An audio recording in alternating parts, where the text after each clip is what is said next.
자, 오늘은 주님이 부활하신 날을 기념하는 예배로 드려지는 부활절입니다. 그래서 말씀으로 내 양을 먹이라 라는 제목을 가지고 요한복음 21장 15절에서 18절까지 나누도록 하겠습니다. 그들이 조반 먹은 후에 예수께서 시몬 베드로에게 이르시되 요한의 아들 시몬아, 내가 이 사람들보다 나를 더 사랑하느냐 하시니 이르되 주님, 그러하나이다. 내가 주님을 사랑하는 줄 주님께서 아시나이다. 이르시되 내 어린 양을 먹이라 하시고, 두 번째 이르시되 요한의 아들 시몬아, 네가 나를 사랑하느냐 하시니 이르되 주님, 그러하나이다. 내가 주님을 사랑하는 줄 주님께서 아시나이다. 이르시되 내 양을 먹이라 하시고, 세 번째 이르시되 요한의 아들 시몬아, 내가 나를 사랑하느냐 하시니 주께서 세 번째 내가 나를 사랑하느냐 하심으로 베드로가 근심하여 이르시되 주님, 모든 것을 아시오매 내가 주님을 사랑하는 줄을 주님께서 아시나이다. 예수께서 이르시되 내 양을 먹이라.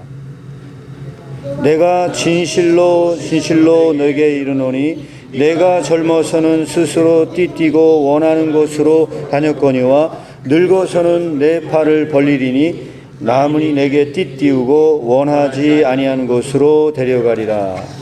아멘. 예, 이 말씀을 가지고 주님께서 부활하신 것이 우리에게 어떤 의미를 갖는지 함께 나눠보고자 합니다. 잠깐 기도하고 말씀을 나누도록 하겠습니다. 기도하겠습니다. 주님, 오늘 이렇게 내 양을 먹이라 라는 제목을 가지고 주님의 부활절을 또 기념하여 말씀을 나누고자 합니다. 이 말씀을 나눌 때 주님의 사랑이 얼마나 큰지, 또한 우리가 얼마나 영적으로 주님을 의지하는 삶을 살아야 되는지 깊이 깨달을 수 있는 귀한 시간 되게 하여 주시옵소서. 예수님의 이름으로 기도합니다. 아멘. 예, 오늘 이 본문 말씀에 대한 더 깊이 있는 말씀은 다음에 기회가 된다면 나누기로 하겠습니다. 오늘은 전반적인 사실 이 말씀과 베드로에게 있었던 여러 가지 사건들에 대해서 그냥 전반적인 의미를 좀 나누고자 이렇게 생각을 합니다. 그래서 주보에도 제가 간단하게 질문을 좀 넣어놨는데 이 핵심적인 질문을 가지고 함께 나눠보고자 합니다. 그래서 그 중에서 가장 핵심 질문 하나만 넣었습니다. 부활하신 예수님은 왜 베드로에게 나타나셨을까? 자, 부활하신 예수님이 베드로에게 나타난 이유를 혹시 설명할 사람 혹시 있으신가요? 왜 부활하신 예수님은 베드로에게 나타났을까요? 네. 힌트 없어요? 힌트요? 힌트는 있어요. 자, 힌트는 중요한 힌트가 있는데 여기에서 우리가 이 힌트를 얻기 위해서 가장 중요한 건 하나가 뭐가 있냐면요. 베드로는 예수님을 떠났나요? 안 떠났나요? 마지막에? 떠났죠. 그것도 베드로는 예수님을 저주까지 하며 떠났습니다. 예수님을 저주까지 하며 떠난 그 베드로가 그 다음 어떻게 되는지 아는 사람이 있어요? 감옥에 갇혔나? 잘 모르겠죠. 그죠? 예수님을 저주까지 하고 떠났어요. 그런데 예수님을 저주까지 하고 떠났는데 그 베드로에 대한 이야기를요, 남긴 복음서가 존재하지 않습니다. 없어요. 마테마가 누가까지는 없어요. 그 이후에 베드로가 어떤 일이 벌어졌나를 누구도 그 소식을 전하지 않고 있어요. 그래서 여기서 중요한 건 뭐냐면요, 베드로의 절친이 있었어요. 베드로의 진짜 절친이 누구였을까요? 요한이었어요. 왜 그럴까요? 같은 동네에서 자란 데다가 직업도 같았어요. 아니. 뭐였어요? 어부였어요. 물고기 잡는 사람들이었단 말이에요. 그래서 이 부분에 대해서 우리는 그렇죠. 그래서 여기서 중요한 건 어부였단 말이에요. 그런데 우리는 요한복음은 다른 복음서와 관점이 다르다는 걸 알 수 있어요. 관점이 다르다는 걸 알 수 있는데 그 관점이 다르다는 걸 어떻게 알 수 있냐면 오늘 이 사건만 보더라도 알 수가 있어요. 그래서 이 요한복음은요, 가장 독특한 게 하나가 있는데 그것은 뭐냐면 요한복음은요, 원래 정식대로 얘기하잖아요. 요한복음 20장까지 딱 쓰면 딱 맞는 게 요한복음이에요. 그래서 요한복음은 20장 맨 마지막 절에 보면요, 요한복음을 쓰게 된 목적에 대해서 이야기를 서술하고 있어요. 그래서 여기 요한복음 20장에 보면요, 20장 31절 맨 마지막 절에 보면요, 오직 이것을 기록함은 너희로 예수께서 하나님의 아들 그리스도이심을 믿게 하려 하며 또 너희로 믿고 그 이름을 힘입어 생명을 얻게 하려는 것이다. 자, 이 요한복음의 이게 목적이라는 거예요. 내가 이거를 쓸 수밖에 없는 목적은 이거다라고 얘기했단 말이에요. 자, 그런데 여기서 중요한 부분을 하나 더 얘기하겠어요. 요한이 이걸 언제 썼을까요? 요한이 요한복음을 언제 썼을 것 같아요? 예수님 돌아가시면서. 예수님이 돌아가시고 나서 당연히 썼죠. 그 언제 썼을까요? 돌아가시고 나서 바로 썼을까요? 아니요. 그렇지 않아요. 요한은요, 사실은요, 굉장히 늦게 이 요한복음을 썼을 거예요. 그래서 유일한 생존자, 살아있는 유일한 생존자였을 거고요. 또 유일하게 예수님의 제자 중에서 순교를 당하지 않고 끝까지 살아있었던 사람이었대요. 그래서 가장 늦게 죽은 사람이 누구? 그렇죠. 요한이죠, 요한. 그래서 그런 점에서 요한복음은요, 어쩌면 과거의 기억을 회상하면서 이걸 썼을 거예요. 그런데 그때 요한복음의 목적이 20장 끝에 딱 끝났잖아요. 그러니까 여기까지 딱 쓰면 사실 요한복음이 딱 맞아요.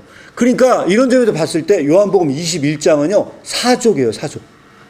사족. 추가하는 건가? 그렇죠. 그럴 것 같아요, 느낌이. 그래서 추가한 것 같은 느낌인 거예요. 그래서 어떤 생각이 드냐면요. 20장 끝났다고 하면 여기 21장 얘는 또. 그렇죠. 21장이 그래서 왠지 맨 마지막에 추가된 것처럼 보이는데, 그래서 느낌은 이런 느낌인 거예요. 어떤 느낌이냐면, 자, 여기까지 딱 쓰고 이제 됐어. 그래서 요한복음은 아마도 이것을 대필했을 거예요. 본인이 쓸 수 없었기 때문에, 자, 써 하고서 불러주면 누가 옆에서 받아 적었을 수도 있어요. 그래서 이제 그리 받아 적어서 이거 썼을 거란 말이에요. 그리고 나서 이제 다 거기다 다 끝내놓고서, 자, 여기까지 내가 한 예수님과의 이야기는 여기까지 끝! 하고 딱 쓰고 났는데, 갑자기 빠진 내용이 하나 생각이 난 거예요. 그 내용이 뭐냐? 자기 친구와 함께 있었던 이야기예요. 누구도 그 이야기를 서술하지 않았고, 아무도 베드로의 뒷이야기를 서술하지 않았을 때 그 이야기를 할 수 있는 유일한 증언자가 딱 한 명이 거기에 존재했던 거예요. 마지막까지 생존했던 그 요한은 베드로의 친구였고 그와 함께 물고기를 잡았던 사람으로서. 그럼 베드로가 어떻게 죽었어요? 베드로요? 베드로는 전설에 의하면요, 로마에서 그렇게 십자가에 거꾸로 매달려서 죽게 되었대요. 그래가지고 그때 우리 영화 보여줬잖아요. 그 영화에서 베드로가 어떻게 하다가 나중에 죽으러 가는지 막 그런 여러 가지 이야기 있단 말이에요. 물론 전설적인 이야기예요. 네? 쿼바디스라는 영화였어요. 그래서 쿼바디스라는 영화를 기회가 되면 보여주도록 하겠어요. 오늘 보여줘요. 네, 오늘 보여주던 그것은 잘 알아맞추는 거에 따라서 달라질 수도 있어요. 자, 그래서 여기서 중요한 건 뭐냐면 그런 일들이 있었어요. 자, 그래서 그런 일들이 있었는데 베드로는 그러면 그렇게 해서 만약에 요한복음 21장이 없었다면 우리는 그런 가정을 할 수가 있을 거예요. 요한복음 21장이 없었다면 베드로에 대한 신학은 어떻게 되었을까? 어떨 것 같아요? 베드로는 배신자였고 그는 아마도 지옥 갔을 것이다. 그게 결론일 수 있어요. 왜? 21장이 없는 한 베드로에게 어떤 일이 벌어진지 우리는 알 수가 없기 때문이에요. 베드로는 저주까지 하고 도망을 쳤어요. 그러면 우리는 저주까지 걸었어요. 도망을 쳤어요. 근데 성경 만화에 저주까지 그렇다고. 네, 성경 만화에 그게 나올 수도 있어요. 저 한결이가 유일하게 얻는 지식은 성경 만화일 수도 있기 때문에 그 성경 만화는 다 모든 걸 말아주진 않아요. 그래서 이런 부분에 대해서 더 구체적으로 얘기를 해주는 거예요. 그러면 예수님을 몰래 밤에 찾으러 간 사람 누구였을까요? 예수님을 몰래 밤에 찾으러 간 사람이 있었어요. 요한 말고 예수님의 제자가 아니고요. 원래 예수님을 찾으러 갔던 사람이 요한복음에 나와요. 마리아가 아니고요. 이 사람은요, 니고데모였어요. 니고데모라는 사람이 몰래 예수님을 찾아갔거든요. 그러면 만약에 요한복음 21장이 없었다면 아마 사람들은 그렇게 생각했을 거예요. 니고데모가 천국에 가기 쉬웠을까? 베드로가 천국에 가기 쉬웠을까? 라고 질문하면요. 예. 아마도 니고데모가 오히려 더 나았을까? 이렇게 생각할 수도 있었을 것 같아요. 그 정도로 베드로에 대한 이야기가 없었을 당시에 이때 우리 본문의 구절은 유일하게 예수 그리스도께서 베드로를 찾아갔다는 거예요. 부활하신 예수님께서. 잠깐 이거 일이 이상하게 들어갔는데 배신자 베드로를 예수님 찾아갔다는 거예요. 그렇죠. 그 배신자를 예수님이 찾아갔다는 거예요. 자, 여기서 부활하신 예수 보시면 이게 다음 거에서 부활하신 예수님이 왜 베드로를 찾아갔냐, 이게 오늘의 중요한 핵심적인 질문이에요. 미스테리죠. 그래서 우리가 이 미스테리를 해결을 해야 돼요. 자, 이 미스터리를 해결해야 되는데, 그러면 우리가 이 미스터리를 해결하면 오늘 굉장히 긴 얘기가 있어요. 오늘 본문 말씀에 대한 이해보다는 약간 주변적인 이야기를 그래서 여러분들에게 전달하려고 그래요. 그럼 베드로는 예수님을 만났을 때 어떤 일이 벌어졌냐? 만화에서 뭐라고 나와요? 만화에서 예수님이 베드로를 만났을 때 베드로에게 뭐라고 얘기했어요? 여기 성경이 나오네. 내가 너를 사람 낚는 어부가 되게 했다고 그랬어요. 너는 지금까지 물고기를 낚았어. 근데 너 앞으로는 사람을 낚을 거야. 해서 그런 얘기를 해줬어요. 만화책에서 못 봤어요? 아, 예수님을 예수님이 그렇게 얘기했어요. 그래서 예수님의 제자가 됐거든요. 근데 그때 베드로는 예수님의 제자가 됐을 때 다른 생각을 했던 것처럼 보여요. 다른 생각은 뭘까요? 예수님 때문에 출세를 생각했을 가능성이 아주 커요. 그래서 출세를 생각하고 세상에서 잘 나갈 걸로 생각을 했었는데, 그런데 베드로는 그 꿈을, 자, 퀴즈입니다. 이걸 맞추기 중요한 퀴즈입니다. 베드로는 다 살펴볼 수 없겠지만 예수님을 통해서 어떤 성공적인 삶을 꿈을 꾸고 그런 방법으로 갔을 거예요. 그래서 그 예수님의 제자들 중에서 칼을 차고 다녔던 제자일 것처럼 보이는 사람이 누가 있었을까요? 베드로는 아니에요. 예수님의 제자 중에 옆구리에 칼을 차고 다녔을 것 같은 사람이 있었어요. 그 사람은 독립운동가였을 거예요. 그 독립운동가를 우리가 우리나라 말로 요즘 얘기를 하는 뭐냐면 열심당원이라 불러요. 그 예수님의 제자 중에 열심당원이 누가 있었어요? 누구였어요? 유다. 가룟 유다예요. 그 사람들은 칼을 차고 다녔을 가능성이 있어요. 왜? 그 사람들은 언제까지 독립운동 투사로서 활동하려고 했던 사람들이었어요. 근데 실제로 칼을 빼서 병사의 귀를 자른 사람이 있었어요. 베드로. 누구예요? 베드로였어요. 그 정도로 베드로는 얘기 나쁜 놈! 하고서 귀를 딱 잘랐어요.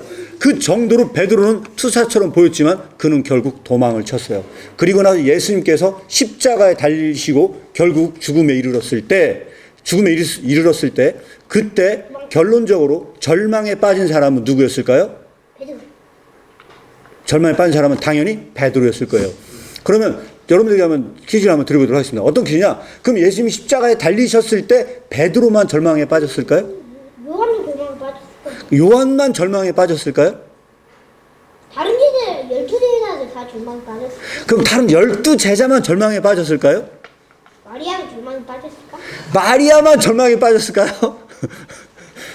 마리아만 절망에 빠졌을까요? 결론적으로 뭐냐면 그때 당시에는 메시아를 고대하고 기다렸어요. 그들이 원했던 메시아는 어떤 메시아였을까요? 로마의 이런 모든 그 압제로부터 벗어나서 그들의 삶을 자유롭게 만들 수 있는 그 메시아를 원했던 거예요. 그럼 그 메시아를 원했던 수많은 유대인들은 어떻게 된 거야? 예수 그리스도의 십자가에 돌아가셨을 때 그러면 그 사람들은 절망에 빠졌을까요? 안 빠졌을까요? 빠졌죠. 그러면 그들을 잡아 죽였던 예. 아니 그 십자가에 못 박을 때는 몰랐었는데 네. 메시아인 몰랐는데 그 받고 남부야. 그들은 예수님이 그런 메시아이길 원했어요. 그들이 원하는 메시아이길 원했어. 그래서 6월절 이 행사 기간에 다 갈아엎고 유대인의 왕이 되길 원했어요. 그래서 예수님을 왕으로 모시려고 했었어요. 그런데 그들의 꿈은 좌절되고 말았어요. 그럼 수많은 사람들이 예수 그리스도의 그 십자가 사건 앞에서 뭘 경험했다는 거예요? 다 좌절과 절망을 경험했다는 거예요. 그러면 그들을 죽였던 로마 시민들은 어땠을까요? 로마의 지도자들은 어떤 느낌이었을까요? 우리는 그것을 어디서 볼 수 있냐? 성경에서 볼 수가 있어요. 그들은 이 십자가 사건을 뭐라고 하냐? 그 권력자들이 말한 건 요한복음에 나오진 않아요. 마태복음에 이 이야기가 좀 등장을 합니다. 그래서 여러분들에게 제가 소개를 시켜드리면은 마태복음 27장에 보면요. 예수님이 유대인의 왕이라는 패를 넣었을 때 이 사람 이렇게 반응을 보였어요. 그와 같이 41절입니다. 27장 41절. 그와 같이 대제사장들도 서기관들과 장로들과 함께 희롱을 하여 말을 했어요. 저가 남은 구원하실 때 자기는 구원할 수가 없다. 저가 이스라엘 왕이로다. 지금 십자가에서 내려올지어다 라고 하면서 그러면 믿겠다 라고 하면서 저가 하나님을 신뢰하니 하나님이 저를 기뻐하시면 저가 구원하실지라 하면서 조롱을 했어요. 결국은 뭐냐? 그때 예수님은 절망적인 이야기를 하면서 하나님 어찌하여 나를 버리셨나이까 하면서 절망적인 죽음을 맞았다는 거예요. 자, 그러면 그들은 뭐야? 야, 저가 결국은 참 불쌍하다. 그가 메시아라고 얘기하면서 수많은 사람의 인기를 얻더만 결국은 자기를 구원할 수 없는 상태에 빠졌다. 그럼 그들이 인식한 건 뭐예요? 그들은 뭘 상실했냐? 그가 모든 것을 다 상실했다는 거예요. 예수 그리스도는 결론적으로 뭐냐? 죽으면서 모든 것을 다 상실했다는 거예요. 이것이 그 시대에 살아있는 사람들의 평가였어요. 자, 그 시대에 사람들의 평가는 뭡니까? 아 근데 네. 그 예수님이 네. 힘이 빠져서 죽은 게 아니라 예수님 직접 몸에 막힌 거 아니에요? 자, 예수님은 어쨌든요, 본인의 죽음을 선택하신 거예요. 그런데 그때 많은 사람들은 그 죽음을 보고서 뭘 봤어요? 모든 것을 상실한 걸 본 거예요. 모든 것을 다 잃었어요. 그 중에서 가장 큰 걸 상실한 사람은 누구였을까요? 내가 볼 땐 베드로였어요. 베드로는 진짜 다 상실했어요. 그의 모든 꿈은요, 예수 그리스도의 십자가와 함께 그의 모든 꿈과 모든 비전은 박살난 거예요. 아니 근데 왜 베드로가 죽였어요? 베드로는 죽진 않았어요. 그의 꿈이 죽은 거예요. 그의 목숨은 살았으나 결국 죽은 자와 같다. 아니 그게 아니라 마지막에 예수님 하늘에 올라갔을 때는 마지막에 베드로가 왜 걷고 싶게 해야 돼? 아, 그것까지는 다음에 얘기하도록 하겠고요. 자, 여기서 중요한 건 뭐냐? 그래서 그렇게 했을 때 모든 사람은 그때 뭘 생각했다? 모든 걸 다 절망을 생각하고 모든 것을 상실했어요. 예수님은 모든 것을 상실했다. 그는 모든 것을 잃었다. 이것이 로마의 사람들에게도 평가였어요. 그런데 딱 한 명만 평가가 달랐어요. 요한. 누구였을까요? 요한. 요한 아니에요. 베드로 가룟유다. 가룟 가룟유다도 아니에요. 이 모든 상황을 보는 눈이 다른 분은 딱 한 분이 있었어요. 그것을 마태, 마가, 누가는 말을 하지 않는데 이것을 요한복음만 말을 해요. 진짜요? 네. 그래서 오늘 요한복음은 중요한 거예요. 상당히 이거를 이러한 모든 현상 분석이 틀렸다고 말하는 분이 딱 한 분이 있었어요. 누구였을까요? 알아맞춘 사람에게 5달란트를 드리도록 하겠습니다. 예수님. 누구요? 예수님. 박수! 맞췄어요. 아, 예수님만 성경이 달랐어요. 자, 그럼 예수님은 이 사건에서 뭐라고 얘기했냐? 이건 여러분들이 혹시 이번 찾아보시면 좋은데요. 요한복음 19장 30절이요. 요한복음 19장 30절. 자, 요한복음 19장 30절. 예수님만 모든 것이 판단이 달랐다. 이 예수님만 판단이 달랐어요. 자, 어떤 판단이냐? 요한복음 19장 30절. 다 찾은 사람 한번 같이 한번 읽어봐도 좋습니다. 요한복음 19장 30절입니다. 자, 찾으셨으면 읽겠습니다. 시작. 예수께서 신포도주를 받으신 후 이르시되 다 이루었다 하시고 머리를 숙이고 영원히 돌아가시니라. 자, 여기서 뭐냐면요, 예수님만 여기서 뭐라냐? 다 이루었다는 거예요. 자, 이게 무슨 얘기냐? 모든 것을 상실한 게 아니고 예수님은 모든 것을 다 이때 끝냈다는 거예요. 예수님만 상황이 달라. 모든 사람은 비극적이고 모든 것을 상실했다고 생각할 때 예수님만 이때 다 이뤘다는 거예요. 테텔레스타이. 모든 걸 다 이뤘어. 자, 그런데 마태, 마가, 누가, 요한 복음 중에서 예수께서 진리를 완성했다. 내가 이 진리를 완성했다고 말하고 선언하는 분은 오직 예수 그리스도 한 분이셨고 이 분만은 절망적으로 끝난 것이 아니었다. 자, 아까 우리가 읽었던 마태복음은 어떤 말을 했어요? 엘리 라막 사막다니, 하나님 어찌하여 나를 버리셨나이까라고 가장 절망적인 죽음에 이른 것처럼 말하는 반면 오직 요한복음만 마지막에 뭐라고 하냐? 아니다. 나는 모든 것을 다 이뤘다. 내가 지금까지 한 이 죽음은 절망적인 죽음이 아니고 모든 것을 다 이룬 것이다 라고 하는 다른 관점을 가진 거예요. 그래서 우리가 오늘 여기에서 필요한 것은 뭐냐? 바로 이 예수님의 관점이 필요하다. 저는 이렇게 생각합니다. 이런 관점에서 우리는 뭘 해석을 해야 되느냐? 21장 요한복음의 맨 마지막 장을 해석을 해야 된다. 그러면 여기에서 다시 한번 이 질문 돌아갈게요. 이 질문 뭐라고 했습니까? 부활하신 예수님은 왜 베드로에게 나타나셨을까? 라고 하는 것을 이 점에서 다시 한번 생각해 볼 필요가 있다. 이렇게 생각을 합니다.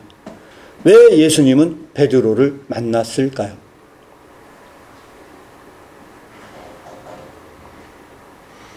왜? 자, 말할 수 없어요? 힌트를, 마지막 결정적인 힌트를 하나 드리도록 하겠습니다. 결정적 힌트. 자, 결정적 힌트인데 이거를 알아맞춘 친구한테는요 10달란트를 드려야 됩니다. 10달란트. 이 결정적 힌트를 이 힌트를 주고도 그런 거예요. 자, 베드로는요, 그렇게 하고 나서 결국 절망에 빠졌죠. 절망에 빠져서 어떻게 하냐. 아, 나는 이제 예수님의 제자는 아니야. 내가 그런 삶을 산다는 건 불가능한 것 같아 하고서 그는 다시 옛 직업을 찾아갔어요. 오늘 본문은 다 읽진 않았지만 그 베드로가 결국은 절망적 상태에 빠져서 다시 사람 낚는 어부가 되기는커녕 옛날에 쓰던 금을 옛날에 썼던 금을, 옛날 예수님 만나기 전 3년 전에 썼던 그 그물을 다시 찾아서 새벽에 고기 잡으러 갔다는 이야기예요. 기회 몇 번이에요? 예? 기회 몇 번이에요? 기회요? 기회는 2번을 주도록 하겠습니다. 자, 고기를 잡으러 그물을 잡으러 갔다는 얘기거든요. 그때 베드로는요, 다시는, 이게 중요한 힌트입니다. 베드로는 과연 이 상황에서, 자, 얘기하면 안 되는데. 자, 여기 중요한 거예요. 그래서 베드로는 결국은 뭐냐? 옛날로 다시 돌아간 거예요. 과거로 다시 돌아간 거예요. 그 베드로는 예수님을 볼 수 있었을까요? 10달란트입니다. 부활하신 예수님은 왜 베드로에게 나타나셨을까요? 네. 네. 예수님이 베드로가 과거로 들어갔다고 했으니까 예수님이 다시 베드로를 천국 가게 도와주려고 하고, 그리고 다시 사람 낚는 어부가 되라고 얘기하려고. 예. 잘 얘기했습니다. 잘 얘기했는데, 그 10달란트 정도는 아닌 것 같아요. 또 말할 수 있는 사람 없어요? 자, 예. 자, 좀 생각해 보세요. 네. 옛날로 들어가면 예수님을 볼 수 없고, 게다가 예수님을 못 만나면 천국에 못 가기 때문에. 자, 일단 나리가 좀 더 근접한 것 같아요. 박수. 나도 나리랑 똑같은 생각이에요. 그다음 뭐라고요? 나리랑 자, 똑같은 생각은 별로 중요하지 않습니다. 자, 별로 중요하지 않고요. 자, 여기서 중요한 게 하나 있어요. 자, 여기서 예수님이 베드로를 찾아간 이유예요.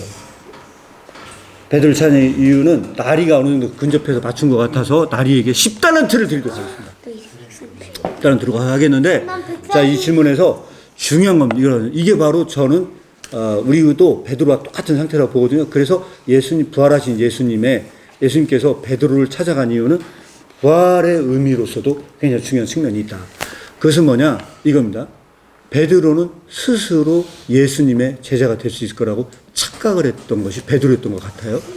그런데 지금 베드로의 상태는 어땠을까요? 베드로는 몇 번이나 예수님을 부인했죠? 3번이나 예수님을 부인했어요. 그리고 나서 그는 절망적 상태에서 결국은 다시 물고기를 잡으러 갔습니다. 중요한 퀴즈를 하나 드리도록 하겠습니다. 이 퀴즈는 뭐냐면, 베드로는 자기의 힘으로 다시 한번 예수님께 연락을 해서, 오늘 같으면 핸드폰이 있어가지고, 주님, 죄송한데 진짜 제가 잘못했습니다. 한 번만 봐주십시오 라고 할 정도로 그는 주님을 찾아갈 수 있었을까? 어떻게 생각하십니까? 3번이나 배신을 하고 저주까지 했던 이 베드로는 그가 예수님을 다시 찾아갈 수 있을까? 라고 하는 부분에 대해서 한마디로 얘기한다면, 베드로는 영원히 그의 구원으로부터 단절된 상태로 저는 봐야 된다. 요한복음 20장까지 됐고요. 21장은 뭘 전달하려고 하는 거냐? 그리고 여기에서 저는 요한이 무슨 고민을 했느냐? 저는 이렇게 생각해요. 요한복음 맨 마지막 장, 20장 맨 마지막 절에 요한이 요한복음의 목적을 뭐라고 썼느냐? 이렇게 썼어요. 이것을 기록하는 이유는 예수께서 그 하나님의 아들이심을 내가 말하려고 하는 거고, 또 하나 뭐냐면 그것을 믿게 해서 그 이름을 힘입어 너희가 구원을 받고 생명에 이르게 하도록 하기 위해서 내가 이걸 썼다 라고 했는데, 그때 이걸 딱 놓고 그의 기억 속에 딱 한 명이 떠오른 거야. 그 한 명이 누구였냐면 그의 가장 친한 친구 베드로가 떠올랐어. 떠올라서 보니까 그 베드로는 어떤 상태였냐? 그가 거기서 요한과 물고기를 자기 새벽으로 다시 가져왔을 때 옛 기억이 생각이 났어. 그때 그 기억은 뭐냐? 예수 그리스도께서 찾아오지 않았다면 우리는 영원한 구원으로부터의 단절이었을 거야. 그런데 그분께서 다시 찾아오셨어요. 이게 바로 요한복음 21장의 의미. 요한복음 21장은 제가 그래서 제 말로 설명한다면요, 예수 그리스도의 사랑의 결정판. 그 정도로 배신자들을 찾아가서 다시 한번 그들을 일으켜 세워요. 그 절망한 자들을 다시 한번 일으켜 세워. 그래서 우리는 여기에서 무슨 설명을 할 수 있냐? 내가 나를 사랑하느냐를 3번을 물어보신 예수님이, 3번을 물어보신 예수님이, 내가 3번 배신했지. 그래서 널 3번 물어보는 거야. 라고 해석할 수 없다는 거예요. 이걸. 그런 관점에서 이것은 볼 수 없다는 거예요. 그래서 오늘 이 부분에 대해서 제가 여러분들에게 자세히 말씀을 드릴 수는 없지만, 우리는 여기까지만 본다 하더라도 그 예수님께서 다시 그곳에 찾아갔을 때, 그때 베드로가 어떤 반응을 보였죠? 우리가 이 말씀 구절에서 다 읽지는 않았지만 바다에 뛰어들었죠. 어떻게 했어요? 바다에 뛰어들었어요. 그 예수님을 그러면 본 건, 처음 본 사람은 부활하신 예수님은 모습이 달랐어요. 그래서 모습이 달라서 누군지 못 알아봤어요. 근데 제일 먼저 알아본 사람이 누구였어요? 베드로가 알아본 게 아니었어요. 요한이 알아봤어요. 주님이시다! 요한이 딱 얘기를 하니까 그 얘기를 듣자마자 물속에 뛰어든 사람은 딱 한 명이었어요. 누구였을까요? 왜 물속에 갑자기 물속에 뛰어들었어요. 왜 물속에 뛰어들었어요? 자, 왜 물속에 뛰어들었을 때? 성경 말씀에 안 나와요. 근데 성경 말씀에 안 나오는데 베드로는 물속에 뛰어들었다는 거예요. 왜 뛰어들었을까요? 예수님한테 가가지고 만나려고? 볼 면목이 없어서? 별 면목이 없어서. 맞아요. 저도 한길이가 생각이 똑같아요. 그렇게 3번이나 배신하고 막 호언장담하고 했던 배신한 베드로가 예수님 본 면목이 있었을까요? 없었을까요? 없었어요. 에라 모르겠다고 뛰어들었어요. 옷을 벗을 시간이 있었을까요? 없었을까요? 없었어요. 그냥 옷 입은 대장 들어갔어요. 그랬더니 제가 봤을 때 지금 안 봐도 비디오거든요. 허우적대는 걸 아마 요한이 건져줬을 것 같아요. 너희가 나와 일로 와. 그래서 이렇게 건졌을 것 같아요. 근데 그때가 새벽이었어요. 얼마나 추웠겠어요. 추웠는데 그때 거기서 모닥불을 피는 분이 계세요. 누구였을까요? 예수님이 모닥불을 폈어요. 모닥불을 폈어요. 모닥불을 폈는데 예수님이 모닥불만 폈을까요? 고기도 거기서 고기를 거졌죠. 근데 성경에는 그때 물고기가 몇 마리가 잡혔다는지 나와요. 153마리. 물고기가 몇 마리예요? 153? 153마리였어요. 근데 153마리라는 숫자가 굉장히 중요한 숫자래요. 그래서 그 중요한 숫자가 요 모나미 울펜이 있거든요. 그 모나미 울펜에 뭐라고 써있어요? 뭐라고 써있어요? 여기에? 150. 그 153마리가 이 물고기 숫자래요. 그거 알아요? 몰라요? 몰랐죠? 그래가지고 물고기를 저기다가 이로삼을 넣었더니 저게 볼펜 폭발이 나가지고 엄청 팔렸대요. 그렇게 말하는 사람들이 있어요. 근데 153마리를 넣었대요. 그럼 이거 네. 누구냐, 교회 다니는 사람이 만들었던 거야? 그런가 봐요, 아마. 그래가지고 제가 153마리를 넣었더니 팔렸대요. 근데 이 153이라는 숫자가 얼마나 중요한 숫자냐, 이거를 장난삼아 수신학을 공부하는 사람들이 있대요. 그 수신학을 공부하는 사람들은 1부터 17까지 합이 153마리래요. 한번 계산해 보세요. 1부터 17까지 합은 1 더하기 2 더하기 3 더하기 17까지 한번 합해보세요. 자, 시그마 1부터까지 하면 2분의 n가루의 n 플러스 1 이퀄 하면 2분의 어떻게 된 거예요? 17 곱하기 18 거기다 2로 나눠주면 153마리가 나와요. 맞죠? 17이라는 수는요, 완전수로서 하나님을 나타내는 수래요. 뭐냐 이거? 알았어요? 또 하나 어떤 개냐면 1의 세제곱 더하기 3의 세제곱 더하기 5의 세제곱 1호 3이잖아요. 1의 세제곱 더하기 5의 세제곱 더하기 3의 세제곱을 해보세요. 얼마예요? 암산 얼마일까요? 나린나 암산 잘하니까 나린나 보고 말해. 얼마예요? 1의 세제곱 더하기 5의 세제곱 더하기 3의 세제곱은 153마리예요. 153이라는 수는 이런 식으로 떨어진대요. 153이 흔해. 자, 그래서 여기서 우리가 얘기하고 싶은 건요, 이건 다 격가지를 센 거고요. 그때 베드로가 그렇게 해서 153마리 물고기를 잡았을 때요, 예수님께서는 모닥불만 피신 게 아니에요. 뭐 했어요, 그 다음에? 뭐 했죠? 아시는 분. 저 고기 구웠어요. 그 고기는 맛있었을까요? 안 맛있었을까요? 맛있었겠죠? 굉장히 맛있었을 것 같아요. 왠지 아세요? 숯불구이였기 때문에 그래요. 요즘도 사람들은요, 숯불구이를 너무 좋아해. 근데 예수님은 그 좋아하는 숯불구이를 다 해주셨어요. 그래가지고 숯불을 거졌거든요. 만능 예수님이구만. 있지만. 그렇죠. 근데 그때 베드로는 그 물고기를 거주는 그 예수님에게 갈 수 있었을까요? 없었을까요? 없어요. 왜요? 볼 면목이 없어요. 네? 볼 면목이. 그럼 베드로는 어떻게 했을 것 같아요? 예수님이 나오라 하십니까? 베드로야 일로 와 이야기 좀 하자 했을 때 아마 베드로는 뒷걸음질을 쳤을 것 같아요. 볼 면목이 없었기 때문에. 그때 우리는 지금 머릿속에 상상으로 그려봐야 돼요. 그때 우리는 예수님께서 뭐라 물어봤냐? 이미 상상이 돼요. 생각이 돼요? 그때 예수님이 물어본 거예요. 요한의 아들 시몬아, 내가 나를 사랑하느냐라고 이때 베드로에게 나타나신 거예요. 요한의 아들이었어? 자, 여기서 중요한 뭐냐? 여기서 시몬 베드로에게 물어봤죠. 시몬이라는 이름은 그럼 베드로의 누구 이름이에요? 옛 이름? 옛 이름이죠. 그 예수님이 왜 옛 이름을 불렀을까요? 예수님께서 져준 이름도 있어요. 내가 너를 베드로라 부른다. 이때 그 베드로가 아니고 반석. 옛날 이름을 불렀어. 왜 예수님은 옛날 이름을 불렀을까요? 옛날 일을 깨우치기 위해서? 고기 더 잡아오라고? 아마도 그의 아픈 옛 기억. 네가 지금까지 나를 따른 까닭은 먹고 배부른 그 사람들만큼 너는 너의 명성과 네의 성공을 위해서 나를 따랐던 그 아픈 기억을 되살리기 위해서 그것을 불렀는지도 모르겠어요. 살롱이가 전설. 잘 모르겠어요. 그런 거. 근데 어쨌든 그렇게 불렀어요.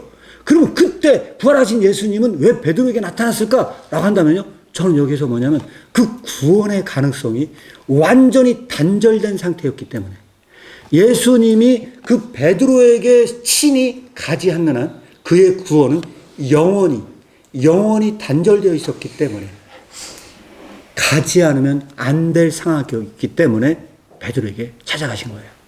저는 그것이 이 부분에 대해서 가장 중요한 이유고 또한 이 이유는 우리에게도 동일하게 적용이 된다. 만약 예수님께서 십자가에 달리시고 부활하지 않았다면 우리의 구원은 어떻게 됐을까요? 우리의 구원은 과연 가능했겠냐? 여러분은 그걸 하나님께서 하자면 여러분은 우리의 구원은 가능했을 거라고 생각하세요? 가능하지 않았을 거라고 생각하세요? 가능하지 않았을 것 같아요. 하나님은 판사고 예수님 변호사인데 변호사 없으면 그런 것 같아요. 그죠? 그래서 오늘 여기서 중요한 질문 하나 해야 되겠어요. 제가 정확하게 서지상은 알지 못하지만 키르케고르가 일기에다 썼던 내용을 하나 여러분들에게 말씀을 드려야 될 것 같아요. 근데 그 일기에 나온 내용이 이런 내용이 나와 있었어요. 어떤 거냐? 질문이에요. 질문. 이 세상에서 가장 강한 권력자는 누구일까요? 예수님? 한번 내가 얘기한 적 있었는데 이 세상에서 가장 강한 권력자는 누구일까요? 알아맞힌 사람에게 5달란트를 드리도록 예수님. 하겠어요. 이 세상에서 가장 강한 권력자 누굴까요? 네. 사랑하는 사람? 사랑하는 사람 아니에요. 참고로 얘기하면 힌트를 드리면요. 이 세상에서 가장 강한 권력자는요. 사람은 아니에요. 이 세상에서 가장 강한 권력자는 누구일까요? 네. 예수님?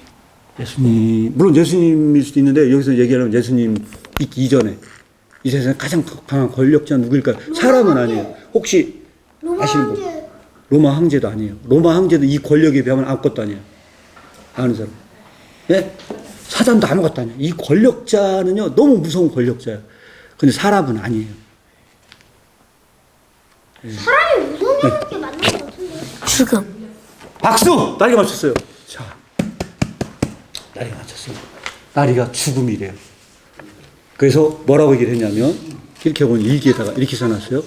죽음만큼 강한 권력자가 없다. 아 근데 달라. 왜 그러냐? 왜 그래요? 이 세상에서 죽음의 권력을 넘어선 사람은 없어. 모든 사람은 그 죽음의 권력 앞에 다 희생되어야 해. 그래서 이 죽음은요, 인간이 극복할 수 없는 마지막 난제였는데, 부활로서 그 죽음을 이기신 분은 예수 그리스도밖에 없어요. 그분이 아니고서는 우리는 이 문제가 해결될 수 없기 때문에 베드로의 요한복음 21장은 이런 점에서 우리에게 중요한 점이 된다. 저는 그렇게 생각을 합니다. 이것이 바로 우리에게 던진 이 부활절에서 가장 중요한 의미이지 않는가. 근데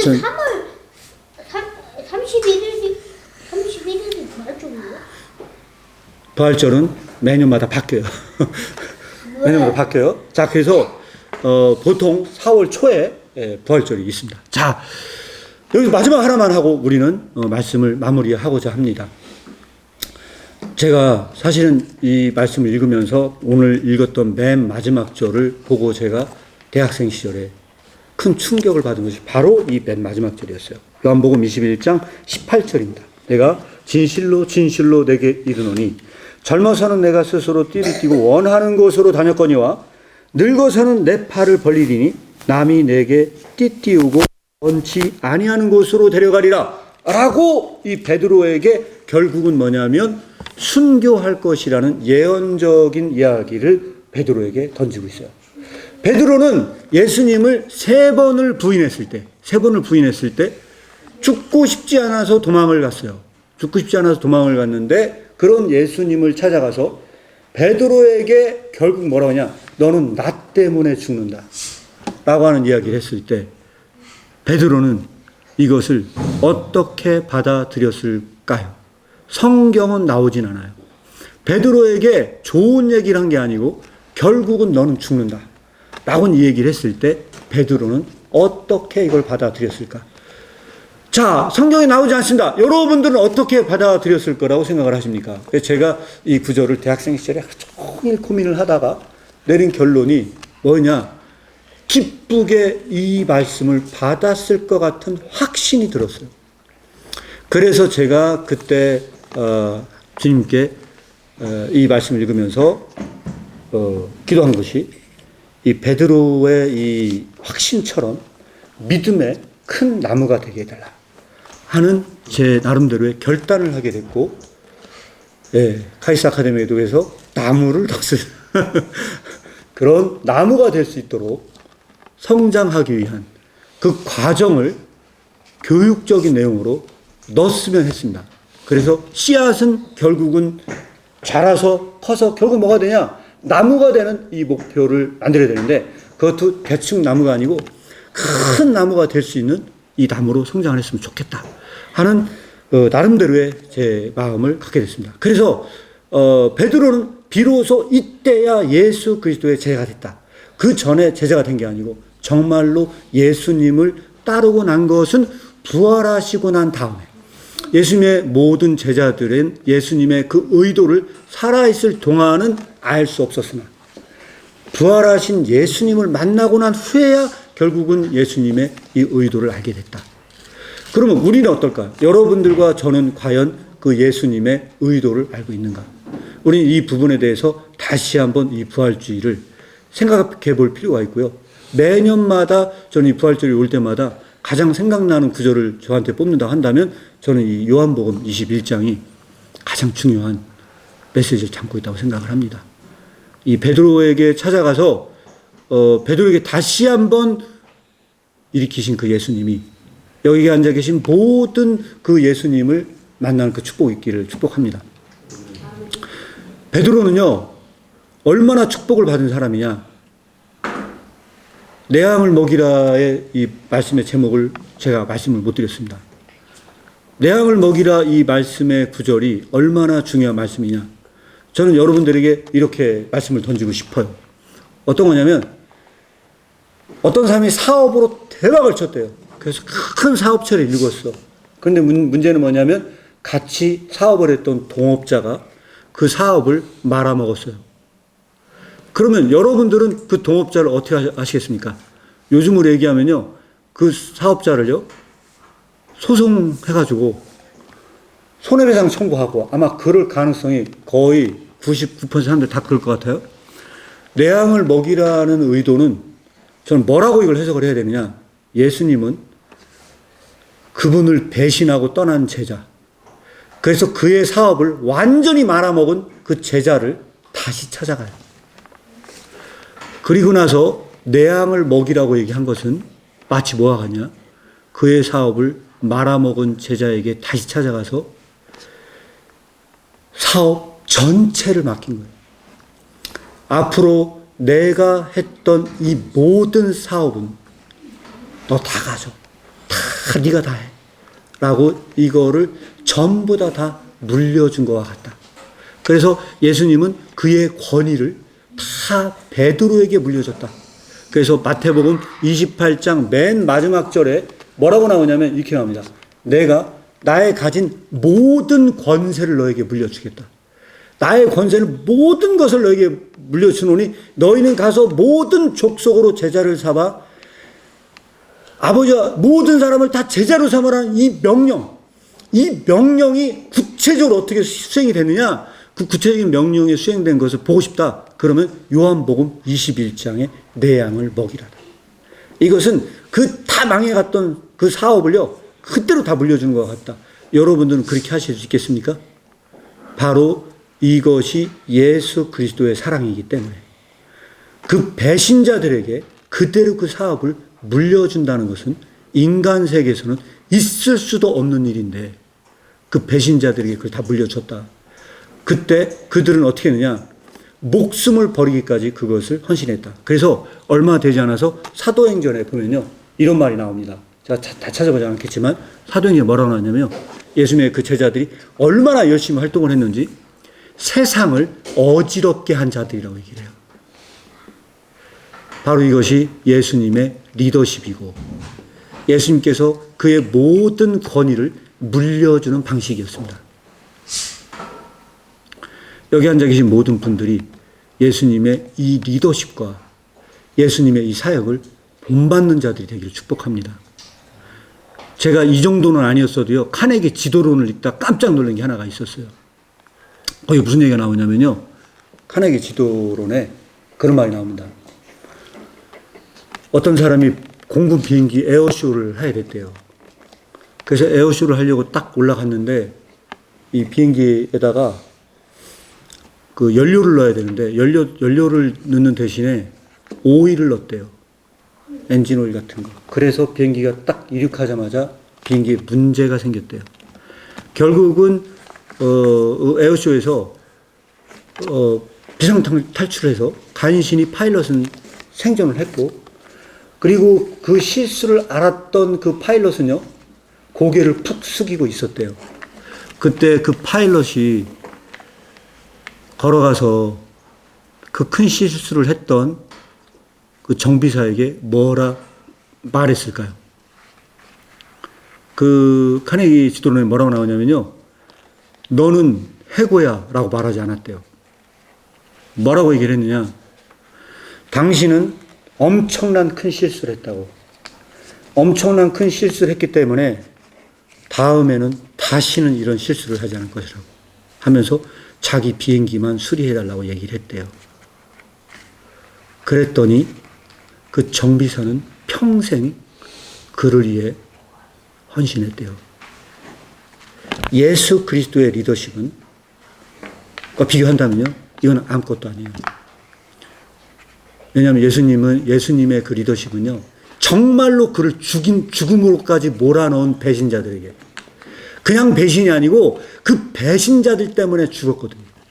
자기를 죽음으로 몰아넣은 그 사람들을 찾아가서 그들에게 그것을 믿고 그걸 다 맡긴다는 건요, 인간적으로 있을 수도 없는 일을 한 것이기 때문에 요한복음 21장은 그런 점에서 중요하고, 이것이 바로 예수님이 베드로를 찾아가서 그의 사업을 다 맡긴 방식이다. 여기 앉아 계신 모든 분들, 저와 함께 이 길은 결코 쉬운 일이 아닙니다. 쉬운 일이 아니고 이 길은 고난의 길입니다. 이 길을 우리가 갈 수 있느냐? 여러분들 이 길을 갈 수 있다고 호언장담할 사람이 과연 있겠습니까? 저는 없다고 생각을 합니다. 그래서 주님께서 그 길을 가기 어려운 사람들을 돕기 위해서 돕는 자를 보내셨어요. 누구일까요? 성령님을 보내셨어요. 성령님을. 그래서 그분께서 우리를 도우실 것입니다. 오늘 부활주일 맞이해서 부활의 의미를 이렇게 말씀을 드리고요, 말씀을 마무리하고자 합니다.